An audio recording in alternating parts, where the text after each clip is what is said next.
ચાલો આપણે પ્રયાણ કરીએ શ્રી ગુરુ ગૌતમ કથાના આ 36મા ભાગ પર. આપણી અવિરત યાત્રા છે અને ત્યારે એ યાત્રા સમયે આપણા ભીતરમાં અહર્નિશ એ ગુંજારો થતો રહે છે. મંગલમ ભગવાન વીરો, મંગલમ ગૌતમ પ્રભુ, મંગલમ સ્થૂલિભદ્રાદ્યા, જૈન ધર્મોસ્તુ મંગલમ. અને આજે કેવો અનુપમ સંયોગ સધાયો છે. ગઈકાલે ચોમાસી ચૌદસ અને પાવન ચાતુર્માસનો પ્રારંભ થયો અને હવે કેવા 4 મહિના એ ધર્મના પ્રકાશથી ઝળહળવા લાગશે. આ 4 મહિનામાં સાધુ, સાધ્વી, શ્રાવક અને શ્રાવિકા શું કાર્ય કરશે? આ 4 મહિના અર્થાત આ ચાતુર્માસ એ આત્મશુદ્ધિને કાજે એક વિશિષ્ટ અનુષ્ઠાનનો સમય છે. આ સમયનો મહિમા એ માટે છે કે આ સમયે ધર્મ પ્રવચનો, ધર્મના વ્યાખ્યાનો, ધર્મ વિશે ચિંતન કરીને આપણે આપણા ભીતરનો આત્મખોજનો પંથ અજવાળવાનો હોય છે. આ ચાતુર્માસ કહે છે એકાંતમાં સ્વાધ્યાય કરો. સ્વાધ્યાય જેવું બીજું કોઈ તપ હતું નહીં, છે નહીં અને થશે પણ નહીં. આ ચાતુર્માસ કહે છે કે જરા દોડધામનો અવસર મૂકીને, આ જીવનની જળોજથ્થા છોડીને 4 મહિના માટે, ચાતુર્માસ માટે જરા આત્મચિંતનનો પ્રારંભ કરો. આ ચાતુર્માસ એ માટે છે કે જ્યારે પ્રાચીન શાસ્ત્રની પ્રતિલિપિઓ કરવાનું, એટલે કે હસ્તપ્રતોનું લેખન કરવાનું કામ, જેને માટે સ્થિરતા જોઈએ, એ સ્થિરતા ચાતુર્માસ આપે છે. ગંભીર પ્રકારનું કોઈ સંપાદન કે સંશોધનનું કામ કરવાનું હોય, આ બધાને માટે ચાતુર્માસનો સમય એ વિશેષ મહત્વ ધરાવે છે. ચાતુર્માસના 4 મહિનામાં આપણે જાણીએ છીએ સ્થિરવાસ હોય છે અને છેલ્લા 8 મહિનાથી ચાલતી આપણી આ ગૌતમ કથાની યાત્રાને પણ અહીં થોડો વિરામ આપીએ અને સાથોસાથ આજે ગુરુ પૂર્ણિમાના પાવન દિવસે આપણે મહાન ગુરુ અને મહાન શિષ્યનું સ્મરણ કરીએ. એ મહાન ગુરુ છે તીર્થંકર પરમાત્મા પ્રભુ મહાવીર અને એમના અનુપમ શિષ્ય છે ગુરુ ગૌતમ સ્વામી. અને તે સમયે આપણા મુખમાંથી આપોઆપ એ પંક્તિ સરી પડશે, અંગૂઠે અમૃત વસે, લબ્ધિ તણા ભંડાર, શ્રી ગુરુ ગૌતમ સમર્યે, વાંછિત ફલ દાતાર.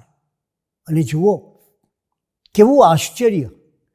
હજી તો આપણે આપણી આ અવિરત યાત્રામાં અંગૂઠે અમૃત વસે એ પંક્તિ સુધી અને એ પંક્તિમાં સૂચવાયેલી ઘટના સુધી પણ પહોંચ્યા નથી. એ લબ્ધિ તણા ભંડાર, તો એ લબ્ધિઓની વાત પણ હજી આપણે કરી નથી, હવે કરીશું. અને તો પછી વાંછિત ફલદાતાર, એનો મર્મ પામવાનો તો હજી બાકી જ રહ્યો.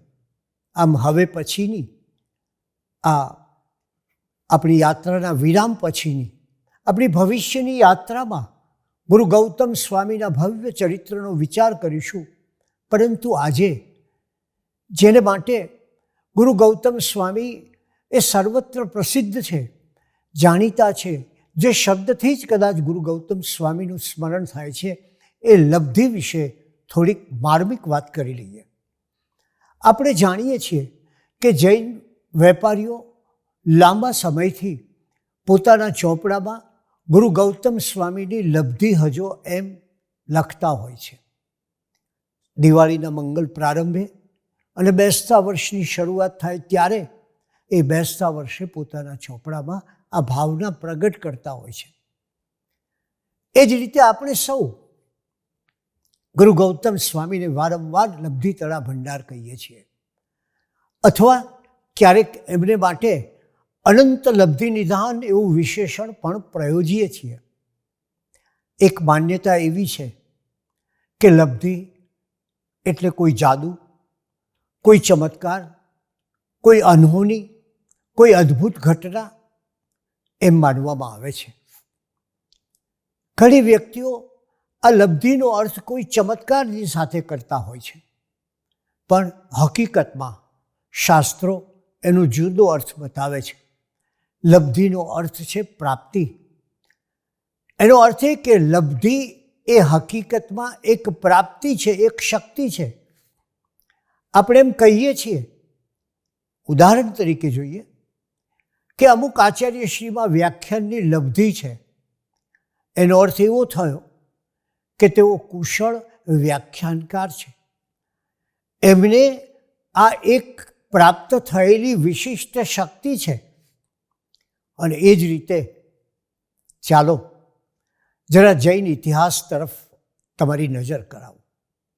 આપણે બધું ભૂલી ચૂક્યા છીએ, અને જેમ જેમ પ્રજા ઇતિહાસ ભૂલે છે એમ એના મૂલ્યો, એના વેલ્યુઝ નાશ પામતા હોય છે. તો થોડીક નજર તમને આ જૈન ઇતિહાસના એ ભૂતકાળના પૃષ્ઠો પર કરાવો, અને કોણ મળશે? કલિકાલ સર્વજ્ઞ હેમચંદ્રાચાર્યજી. એમણે શું કાર્ય કર્યું? લાખો શોક પ્રમાણ સાહિત્ય સર્જ્યું. આ એક એમને પ્રાપ્ત થયેલી લબ્ધિ હતી. એ જ રીતે યાદ કરીએ ન્યાયાવતાર, સન્મતિ તર્ક, 32 જેવા ઉત્કૃષ્ટ દાર્શનિક ગ્રંથો, દર્શનશાસ્ત્રના ગ્રંથો, તત્વજ્ઞાનના ગ્રંથો આપનાર સિદ્ધસેન દિવાકર સુરીને. અને પાછા સ્મરણ થશે આપણને વાદકુશળ, વાદમાં કુશળ, જેની પાસે વાદની શક્તિ છે તેવા વાદકુશળ મલ્લીવાદી સુરી, અને એમની પાસેથી સન્મતિ તર્ક ગ્રંથની ટીકા મળે છે. અને 24,000 શ્લોક ધરાવતું પદ્મચરિત્ર મળે છે. આપ જાણતા હશો, આ પદ્મચરિત્ર એ જૈન રામાયણ છે. તો એમનો દ્વાદશાર નયચક્ર ગ્રંથ એ ન્યાય વિષયક ઉત્કૃષ્ટ ગ્રંથ છે. આ ગ્રંથનું સ્મરણ થાય ત્યારે આપણને આપોઆપ અનેક નવા સ્મરણો જાગે છે. 1444 ગ્રંથોનો અપૂર્વ જ્ઞાન વૈભવ કોણે આપ્યો આપણને? એ આપ્યો આગમિક સાહિત્યના સૌપ્રથમ ટીકાકાર અને યોગના વિષયમાં આપણને એક નવો માર્ગ બતાવનાર, યોગમાં જે આપણે ત્યાં કામ થયું છે એમાં એક દીવાદાંડી રૂપ એવા આચાર્ય શ્રી હરિભદ્ર સુરી મળે છે. અને યાદ કરીએ મલયગીરી સુરીને અને અભયદેવ સુરીને. આ આચાર્યો એક ખ્યાતનામ વૃત્તિકાર હતા, અને એથી તેઓને આપણે આજે કહીએ તો એ રીતે કહી શકાય કે તેઓ વૃત્તિ લેખનના ક્ષેત્રમાં લબ્ધિદારી કહેવાય. સંસ્કૃત, પ્રાકૃત અને ગુજરાતી ભાષામાં ન્યાય, વ્યાકરણ, યોગ અને અધ્યાત્મના ગ્રંથોની રચના કરી એવા કોણ? ઉપાધ્યાયજી મહારાજ. ઉપાધ્યાયજી કહીએ એટલે ઉપાધ્યાય યશોવિજયજી મહારાજનું આપોઆપ સ્મરણ થાય. એમને એમના જમાનામાં દ્વિતીય હેમચંદ્રાચાર્ય અથવા તો લઘુ હરિભદ્ર કહેવામાં આવતા હતા. તો વળી કોઈ એમને તત્વ વિશારદ કહેતું, તો કોઈ એમને કુરચાલ સરસ્વતી, કુરચાલ એટલે મૂછવાળી સરસ્વતી કહીને નવાજતા હતા. માત્ર 24 વર્ષમાં 130 ગ્રંથોની રચના. આ યુગનું આશ્ચર્ય. અને કોણે કરી એ રચના? જેમણે માત્ર 6 ધોરણ સુધી અભ્યાસ કર્યો હતો એવા યોગનિષ્ઠ આચાર્ય બુદ્ધિસાગર સુરીશ્વરજીને કઈ રીતે ભૂલી શકાય? આ રીતે વ્યક્તિને એની યોગ્યતા અને પાત્રતા મુજબ લબ્ધિ પ્રાપ્ત થતી હોય છે. જેમાં એની વિશેષ પ્રતિભા હોય એમાં એને વિશેષ લબ્ધિ સાંપડતી હોય છે. આ જગતમાં કેટલાક માણસો ભૌતિક લબ્ધિની પાછળ દોડતા હોય છે. એમને કોઈ ચોક્કસ હેતુસર અથવા પોતાની કોઈ ઈચ્છા, કામના, ઝંખના, એષણા, મહેચ્છા એને અનુલક્ષીને એ લબ્ધિ પ્રાપ્ત કરતા હોય છે. આવી લબ્ધિ જેમાં કોઈ ઈચ્છા, કામના કે વૃત્તિ સંકળાયેલી હોય તે ભૌતિક લબ્ધિ કહેવાય છે. એક ગુરુ અને ચેલા ગામની બહાર આશ્રમમાં રહેતા હતા. દુષ્કાળનો સમય હતો. ખેતરોમાં ખેડૂત આંખો આકાશ બની માંડીને વર્ષાની રાહ જોતા હતા, પણ વરસાદ આવે નહીં. એટલે ગામ લોકો ભેગા થઈ અને આશ્રમ પાસે આવ્યા અને ગુરુ અને ચેલાને પ્રાર્થના કરી કે તમે કંઈક કરો અને વરસાદ વરસાવો. તમે ઈશ્વરને પ્રાર્થના કરો અને વરસાદ વરસાવો. ગુરુએ કહ્યું, તમે સૌ સાચા હૃદયથી પ્રાર્થના કરશો તો વરસાદ જરૂર આવશે. ગામ લોકો પાછા વળી ગયા. પણ એક માણસ, એક ખેડૂત બેસી રહ્યો. સાંજ પડી.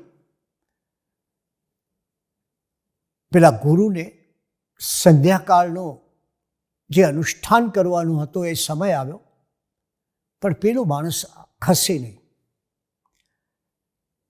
ગુરુએ એને પૂછ્યું, કેમ બેઠો છે અહીંયા? તો કે તમે ચમત્કારી છો, તમારી પાસે લબ્ધિ છે અને એ કોઈ જાણતું નથી, પણ હું જાણું છું. એટલે તમે ચોક્કસ વરસાદ વરસાવી શકો તેમ છો અને માટે વરસાદ વરસાવો. ગુરુને થયું, ઓહો, આટલું બધું માન. એને કહ્યું કે ભાઈ, તું પણ બીજાને કહ્યું છે તેમ પ્રાર્થના કર. પેલો ખસ્યો નહીં, સેજે હટ્યો નહીં અને કહ્યું કે ના, તમારી પાસે આ વરસાદ પાડવાની શક્તિ છે અને એ વિના હું પાછો ફરીશ નહીં. તમારે વરસાદ પાડવો જ પડશે. ગુરુ કંટાળ્યા. કહ્યું કે જા, બસ વરસાદ પડશે. પેલા ખેડૂતે કહ્યું, ના, એમ નહીં. માત્ર મારા જ ખેતરમાં વરસાદ પડે અને બીજા કોઈના ખેતરમાં ન પડે એવું થવું જોઈએ. માણસના સુખની વ્યાખ્યા જ આ છે ને, કે બીજાનું દુઃખ એ એનું સુખ બનતું હોય છે. એટલે કે બીજાના ખેતરમાં સહેજે વરસાદ ન હોય અને મારા ખેતરમાં બસ પાણીથી છલોછલ થઈ ગયું હોય.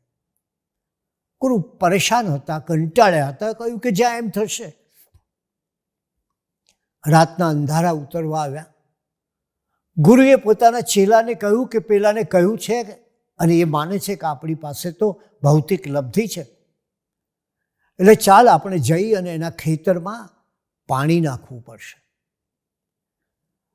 અને બને એવું કે ગુરુ અને ચેલા આખી રાત પેલાના ખેતરમાં કૂવામાંથી પાણી કાઢી અને નાખતા ગયા.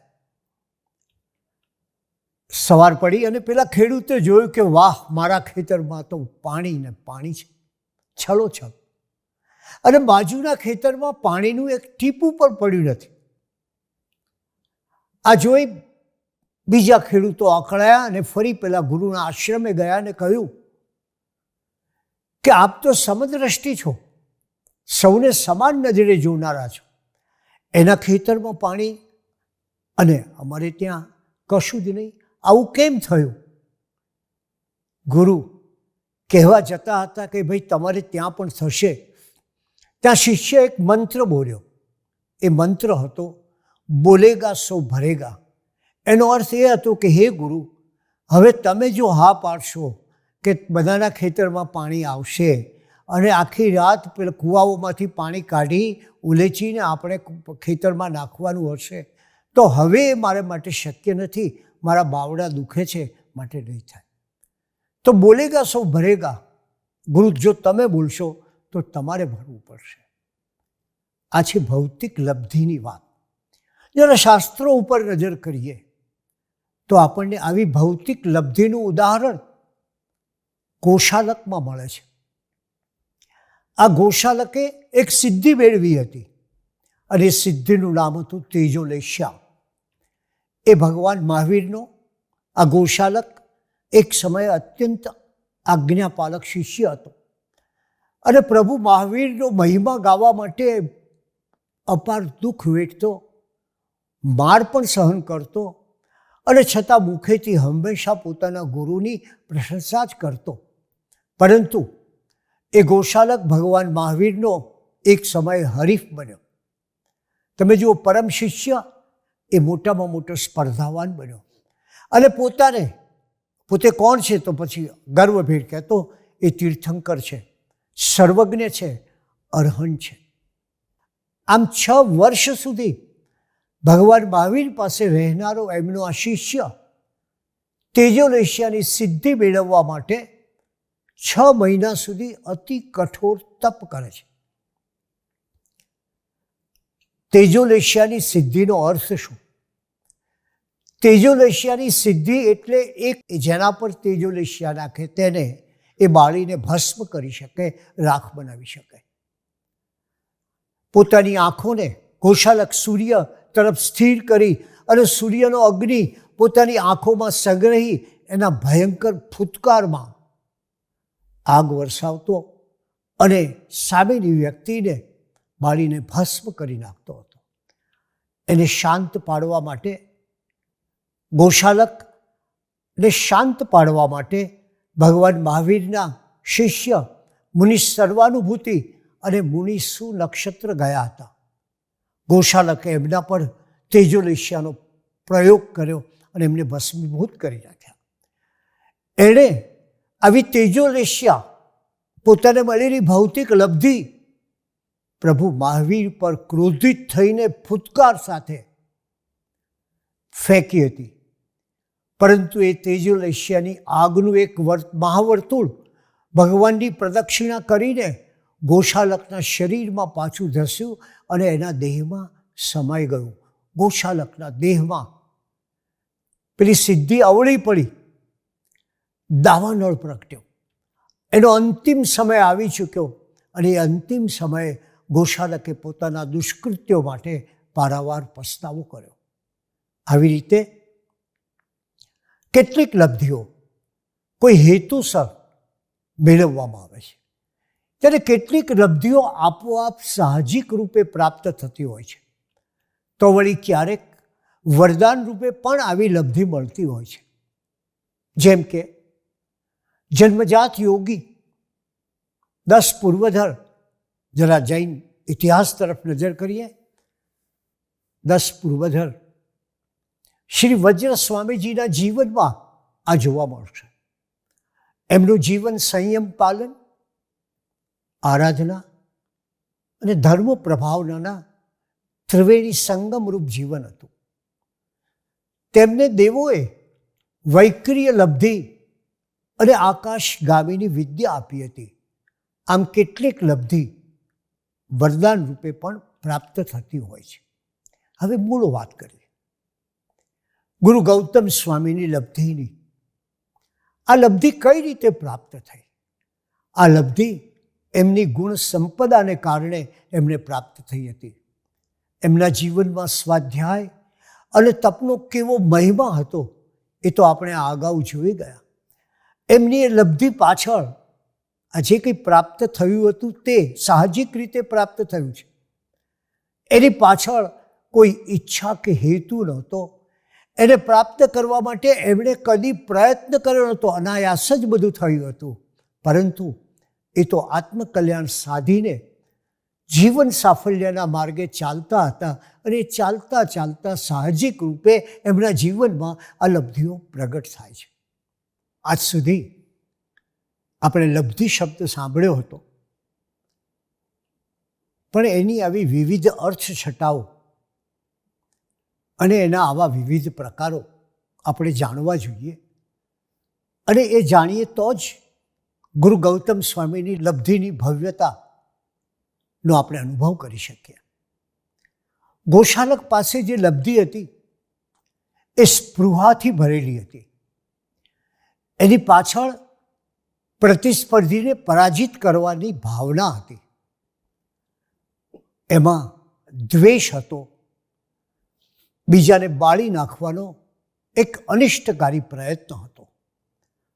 અર્થાત એનો એ હેતુ, એ લબ્ધિનો હેતુ ભૌતિક હતો અને એની માટે એણે 6 મહિનાની સાધના કરી હતી. બીજી તરફ આપ જુઓ, ગુરુ ગૌતમ સ્વામીના જીવનમાં જે લબ્ધિ સર્જાઈ એ આપોઆપ સર્જાય છે. સંત તુકારામનું એક વાક્ય છે, સહજ તે સુંદર સંકલ્પાચી ધોખા. એટલે કે સહજ મળે તે સુંદર હોય છે, સંકલ્પમાં ધોખો રહેલો હોય છે. આમ ગૌતમ સ્વામીએ સહજ રીતે લબ્ધિ પ્રાપ્ત કરી હતી. સહજ એ માટે કે એમના ભીતરની પાત્રતાને કારણે આપોઆપ લબ્ધિ પ્રગટ થઈ હતી. એમાં કોઈ યાચના નહોતી, કોઈ આયાસ નહોતો, કોઈ પ્રયત્ન નહોતો, પણ જેમ ધરતીમાંથી આપોઆપ છોડ ઉગે અને પુષ્પ ખીલે એમ એક સાવ સાહજિક પ્રક્રિયા હતી. વળી બીજી બાજુ આ લબ્ધિ પાછળની ગુરુ ગૌતમ સ્વામીની ભાવનાની ભવ્યતાનો પણ વિચાર કરો. ગોશાલક બીજાને ક્રોધિત થઈને બાળી નાખવાનો વિચાર કરે, એને જે પ્રાપ્ત થયું એનાથી, તેજોલેશિયાની લબ્ધિથી બીજાને ભસ્મ કરવાનો વિચાર કરે, ત્યારે ગુરુ ગૌતમ સ્વામી બીજાને સાતા આપવાનો વિચાર કરે. ગોશાલક એના ક્રોધ સાથે લબ્ધિ પ્રગટ કરે અને ગુરુ ગૌતમ સ્વામીની લબ્ધિ એ તો કોઈ નદીના વહેતા પ્રવાહની જેમ અન્યના સુખને માટે સતત વહેતી હોય છે. અને આથી જ આપણે બેસતા વર્ષના શુભ દિને અને સદાય, એક દિવસ તો ખરા જ, પણ એ ઉપરાંત હંમેશા શ્રી ગુરુ ગૌતમ સ્વામીની લબ્ધિ હોજો એવી પ્રાર્થના કરીએ છીએ. એની પાછળનું મૂળ કારણ એ છે કે એમની ભવ્ય પ્રતિભા અને અખૂટ ગુણ સંપદાની સાથોસાથ એમની અપ્રતિમ નિસ્પૃહતા, અલિપ્તતા અને ભૌતિક જગત પ્રત્યેની નિર્લેપતા, કોઈ પ્રાપ્તિની ઈચ્છા નહીં, કશું મેળવવાની ઈચ્છા નહીં, કોઈ ઝંખના નહીં, એ ભૌતિક જગત પ્રત્યેની નિર્લેપતા એ કારણભૂત હતી. એમનું ઉત્કૃષ્ટ તપ અને ચારિત્ર, એને કારણે એમને મળેલી આ સહજ ઉપલબ્ધિ હતી. અને સહજતા તો કેવું આપોઆપ બધું થયું છે. ન પોતાની લબ્ધિથી કશું મેળવવાની ઝંખના હતી કે ન તો પોતાની લબ્ધિનો પ્રભાવ દાખવવાની ઈચ્છા હતી. આનો અર્થ એ થયો કે આ સંસારમાં કેટલીક એવી પણ વ્યક્તિઓ હોય છે કે જે વ્યક્તિઓ પોતાની લબ્ધિને ચમત્કારમાં બાંધી દે છે અને એ પોતાની ચમત્કાર સર્જવાની શક્તિને લક્ષ્યમાં રાખી અને સાધના કરે છે. જ્યારે ગુરુ ગૌતમ સ્વામીની જે ભાવ છે એ કોઈ આત્મસાધના અને યોગ સાધનામાંથી જાગેલો ભાવ છે. એમને આત્મદર્શન સિવાય બીજી કશી ખેવના નહોતી અને એટલે ચમત્કારોથી એ ઘણા દૂર વહેતા. આમ આત્મસાધક મહાયોગીઓ માટે બને છે એવું કે લબ્ધિઓ, રુદ્ધિઓ અને સિદ્ધિઓ પોતાની ગરજે અને પોતાની જાતને કૃતાર્થ કરવા માટે સામે ચાલીને એમનું શરણું શોધતી હોય છે. ગૌતમ સ્વામીનું આ લબ્ધિઓએ શરણું શોધ્યું હતું. આમ યોગ સાધનામાં પ્રગટ થતી આવી ચમત્કારિક શક્તિઓ એ પ્રભાવ પ્રગટ કરવા માટે બતાવતી નથી, સર્જાતી નથી, એને માટે પ્રયાસ કરવામાં આવતો નથી, પણ એ આપોઆપ પ્રગટે છે. કઈ રીતે? જેમ આપણા આત્મામાં છુપાયેલી બીજી શક્તિઓ પ્રગટ થાય છે, એ જ રીતે આ લબ્ધિ પણ પ્રગટ થાય છે.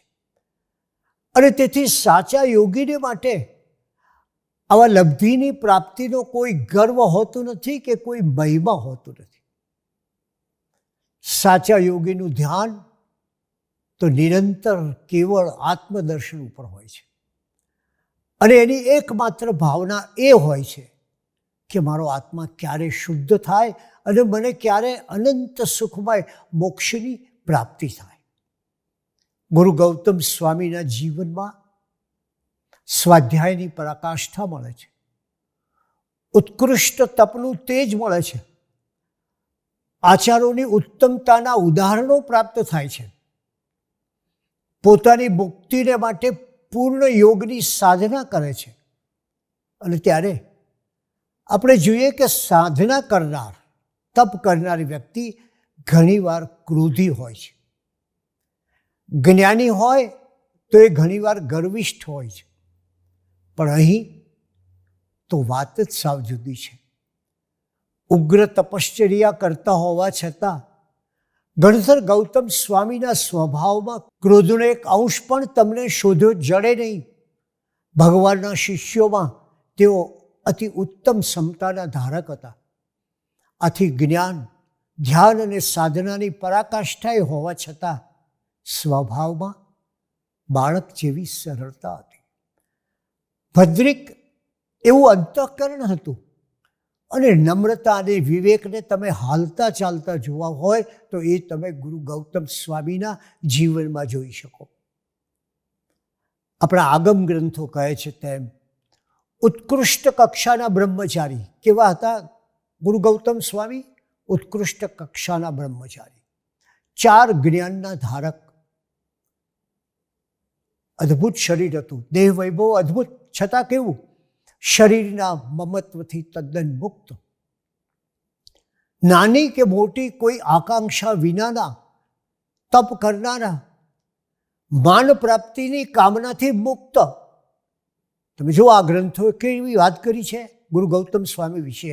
વિશિષ્ટ તેજના ધારક, જીતેન્દ્રિય, જીવવાની ઈચ્છા કે મૃત્યુના ભય વિનાના, અને ઉપરાંત કેવો ગુણ ભંડાર, કેવો ગુણ ભંડાર! ક્ષમા, માર્દવ, આર્જવ, સત્યપ્રિયતા, આત્મસુચિતા, આત્માની પવિત્રતા, નિર્લેપતા આદિ અનેક ગુણોનો એમનામાં વિકાસ થયો હતો. આ ગુણોને જ્યારે આપણે જોઈએ ત્યારે કદાચ મનમાં કોઈને સંશય જાગે કે આ તો કોઈએ કલ્પનાથી લખ્યું હશે. પાછળના વર્ષો પછીના જમાનામાં એમણે વિશે આવા વિશેષણો પ્રયોજાયા હશે. પણ ના, ગુરુ ગૌતમ સ્વામીના આ ગુણો 5મા ગણધર સુધર્મા સ્વામીએ નજરો નજર દીઠા છે. એટલે જેમણે જોયા છે એ હકીકત છે. અને એથી વિશેષ આગમ ગ્રંથોમાં ગુરુ ગૌતમ સ્વામીના ગુણોનું વર્ણન કર્યું છે. આવી ઉત્કૃષ્ટ ગુણ સંપદાના સ્વામી ગૌતમ સ્વામીના ચરણોમાં લબ્ધિઓ, આપોઆપ પ્રાપ્ત થયેલી શક્તિ, ગુરુ ગૌતમ સ્વામીના ચરણોમાં લબ્ધિઓ આરોઢતી હોય એમાં શું આશ્ચર્ય! સિદ્ધિઓ સહજપણે પ્રગટતી હોય.